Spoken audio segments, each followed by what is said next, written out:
Hi friends, welcome to our channel. ముందుగా అందరికీ 77వ గణతంత్ర దినోత్సవ శుభాకాంక్షలు. మరి ఈరోజు అయితే మనకు చాలా విశేషాలు అనేవి మనకు వార్తాపత్రికల్లో వచ్చాయి. మనకి ప్రతి సంవత్సరం కూడా జనవరి 26 గణతంత్ర దినోత్సవాన్ని పురస్కరించుకొని పద్మ అవార్డులు అనేది ఇవ్వడం జరుగుతుంది. అలాగే మరి ఈరోజు వార్త చూస్తే 5గురికి పద్మ విభూషణ్ అని మనం ఇక్కడ చూడవచ్చు.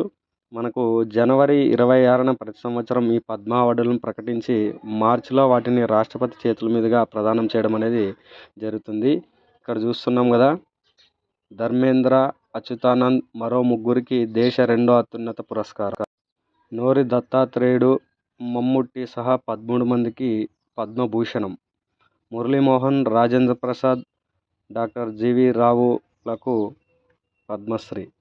ఇక్కడ చూస్తున్నారు కదా, మరి చూసుకున్నట్లయితే ఇక్కడ చూడండి, మనకు దివంగత దిగ్గజ బాలీవుడ్ నటుడు ధర్మేంద్ర, కేరళ మాజీ ముఖ్యమంత్రి అచ్యుతానందన్ సహా 5గురికి దేశ రెండో అత్యున్నత పురస్కారం పద్మ విభూషణ్ను కేంద్ర ప్రభుత్వం ప్రకటించింది. ప్రముఖ క్యాన్సర్ వైద్య నిపుణుడు నోరి దత్తాత్రేయుడు, ప్రఖ్యాత మలయాళ నటుడు మమ్ముట్టి, ప్రముఖ టెన్నిస్ క్రీడాకారుడు విజయ్ అమృతరాజ్కు సహా 13 మందికి పద్మభూషణ్ ఎంపిక చేసింది. సో ఇక్కడ మనం చూస్తున్నాం కదా ఎవరెవరికి ఏమేమి ఇచ్చారనేది. తర్వాత 113 మందికి పద్మశ్రీ అవార్డులు ఇవ్వడం జరిగింది. వారిలో తెలుగు వ్యక్తులు కూడా ఉన్నారు. ఇక్కడ ఏ రాష్ట్రానికి ఎన్ని అనేది మనం ఇక్కడ చూస్తున్నాము చూడండి. మరి అత్యధికంగా మనకు మహారాష్ట్రకు 16, తమిళనాడుకు 13, ఉత్తరప్రదేశ్ 12కు రావడం జరిగింది. ఇక్కడ తెలుగు పద్మశ్రీలు అంటే ఉమ్మడి తెలుగు రాష్ట్రం అంటే 2 రాష్ట్రాల్లో ఎవరెవరికి పద్మశ్రీ అవార్డులు వచ్చేవనేది మనకు ఇక్కడ చూస్తున్నాం. మరి ఈసారి అయితే మనకు రాబోయే డిఎస్సి కావచ్చు, మిగతా కాంపిటేటివ్ ఎగ్జామ్స్ కావచ్చు, ఈ అవార్డుల నుండి కంపల్సరీగా అయితే మనకు క్వశ్చన్ రావడానికి అవకాశం ఉంది. ఎందుకంటే అవార్డులు లేదా కరెంట్ అఫైర్లో భాగంగా వీటి నుంచి తప్పనిసరిగా మనకు 1 లేదా 2 క్వశ్చన్లనే మనం ఎక్స్పెక్ట్ చేయొచ్చు. తర్వాత 5గురికి పద్మ విభూషణం అని ఇక్కడ చూస్తున్నాం కదా. పద్మ విభూషణ్లు విశిష్టతలు ఎవరెవరు అనేది మనము ఇక్కడ చూస్తున్నాం. ఎంతమందికి పద్మవిభూషణ్ వచ్చింది, ఎవరెవరికి ఏ ఏ రంగాల్లో వారికి ఇవ్వడం జరిగింది అనేది ఇక్కడ మనము క్లియర్గా చూస్తున్నాం. ఇక్కడ చూడండి, మరి ధర్మేంద్ర సింగ్ 1935లో పంజాబ్లో పుట్టిన ధర్మేంద్ర సీనియర్ నటుడు దిలీప్ కుమార్ స్ఫూర్తితో ముంబైకి చేరి సినిమా హీరో అయ్యాడు.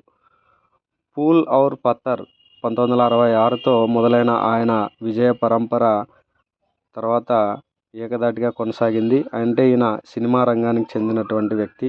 తర్వాత కేరళకు చెందిన థామస్, సుప్రీంకోర్టు మాజీ న్యాయమూర్తి కేటీ థామస్. తర్వాత పక్కన నుండి విఎస్ అచ్యుతానందన్, పి నారాయణన్. తర్వాత మహిళా విభాగంలో వచ్చేసి మనకు ఇక్కడ ఈమె కనిపిస్తుంది కదా. తర్వాత మనకు ఇక్కడ చూడండి, తర్వాత భగత్ సింగ్. అంటే పద్మభూషణం ఎంతమందికి వచ్చేది అనేది మనం ఇక్కడ ఒక టేబుల్ ఫార్మేట్లో ఇక్కడ చూడవచ్చు. పద్మవిభూషణ్ 5గురికి: ధర్మేంద్ర సింగ్ దేవల్, కేటీ థామస్, ఎన్ రాజం, పి నారాయణన్, విఎస్ అచ్యుతానందన్. తర్వాత వారు ఏ రంగానికి సంబంధించి ఏ రాష్ట్రం నుంచి అనేది కూడా మనం ఇక్కడ చూడవచ్చు. పద్మవిభూషణ్ 13 మందికి ప్రకటించడం జరిగింది చూడండి ఇక్కడ. మరి తర్వాత పద్మశ్రీ 113 అవి మనకు 2025 సంవత్సరానికి గాను ప్రకటించడం జరిగింది. తర్వాత దీనికి సంబంధించిన మిగతా విశేషాలు మనకు క్షుణ్ణంగా ఈనాడు దినపత్రికలో అయితే ఉన్నాయి. మనము ఈ పేపర్ని కట్ చేసి పెట్టుకుంటే కూడా మనకు కరెంట్ అఫైర్లో భాగంగా మనకు చదువుకోవడానికి చాలా ఉపయోగపడుతుంది. చూడండి, మహమ్మారికై సమరానికి వరించిన ప్రముఖ క్యాన్సర్ వ్యాధి నిపుణులు డాక్టర్ నోరి దత్తాత్రేయుడుకు పద్మభూషణ్.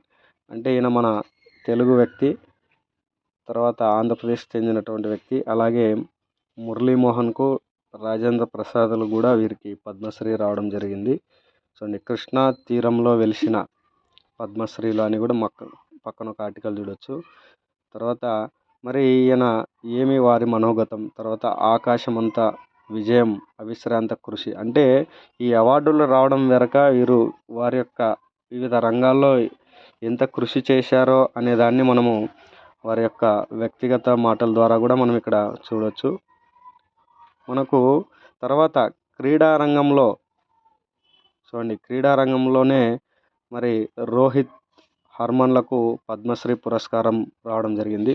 మరి రోహిత్ శర్మ తెలుసు మనకు, భారత్ టెన్నిస్ దిగ్గజం విజయ్ అమృతరాజ్కు మనకు పద్మశ్రీ అవార్డు, తర్వాత రోహిత్ శర్మకు, తర్వాత ఇక్కడ మనకు చూస్తున్నట్లయితే హర్మన్ ప్రీత్ కౌర్ కూడా పద్మశ్రీ అవార్డు ఇవ్వడం అనేది జరిగింది. సో దాదాపుగా క్రీడా రంగంలో వీరు చేసినటువంటి కృషిని కూడా గుర్తించి వీరికి పద్మ అవార్డులు అనేది ఇవ్వడం జరిగింది. మరి మనకు ఇది కరెంట్ అఫైర్లో రావాలంటే మనకు మ్యాగజైన్లో కానీ కరెంట్ అఫైర్ బుక్లో రావాలంటే చాలా టైం పడుతుంది. కాబట్టి మనం ప్రస్తుతానికి ఈ పేపర్ని చదువుకుంటే సరిపోతుంది.